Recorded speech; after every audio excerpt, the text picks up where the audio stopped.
कोल्हापुरात तब्बल 5.5 ते 6 वर्षांच्या कालखंडानंतर सभागृह आता भरलेलं आपल्याला पाहायला मिळतंय आणि सभागृहाचं जे कामकाज आहे ते सुरू झालंय. मात्र माजी महापौर सुनील कदम जे आहेत ते आता काळा ड्रेस परिधान करून निषेध नोंदवताना दिसत आहेत. नेमकं या पाठीमागं त्यांचं कारण काय आहे हे आपण जाणून घेऊयात. कोल्हापूर महानगरपालिकेमध्ये स्वीकृत सदस्य नेमणूक करून घेण्याची प्रक्रिया चालू झालेली आहे.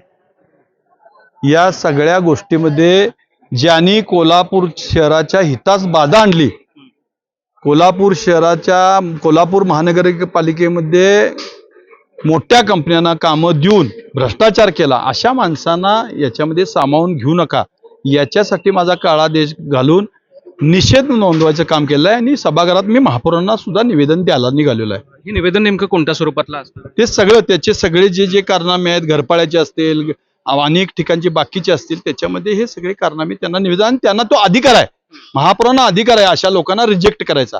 महापौर काय करतात ते पण बघायचं आहे मला. थेट रोष नेमका कुणावर?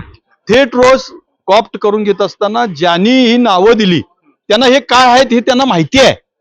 तरी सुद्धा चांगली माणसं म्हणजे समाजामध्ये इंजिनियर्स असतील, डॉक्टर्स असतील, वकील्स असतील, डेव्हलपर आर्किटेक्ट्स असतील, ही न देता ही संघटना सगळी चालवणारीच माणसं याच्यामध्ये कॉप्ट करून घेतलेली आहेत. दुसरा एक महत्वाचा मुद्दा म्हणजे तुम्ही काही ऑडिओ क्लिप व्हायरल केली होती. काय नेमकं त्या ऑडिओ क्लिपमध्ये त्यांनी त्या कंपनीकडनं पैसे स्वीकारून कशा पद्धतीनं लोकांना वाटलेले आहेत, स्वतःकडे ठेवलेले आहेत, त्याचं सगळं क्लिपमध्ये आहे.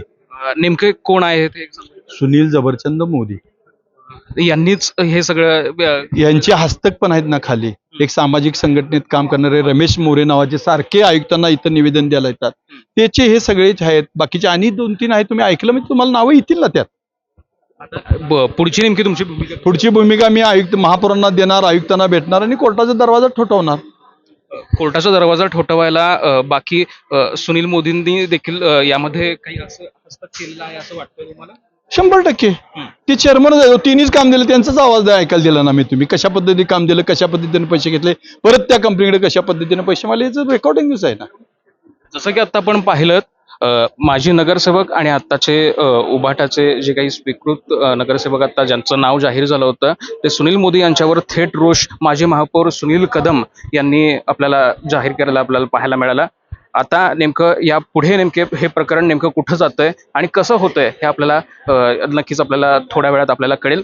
LS मराठीसाठी मी निरंजन, कोल्हापूर.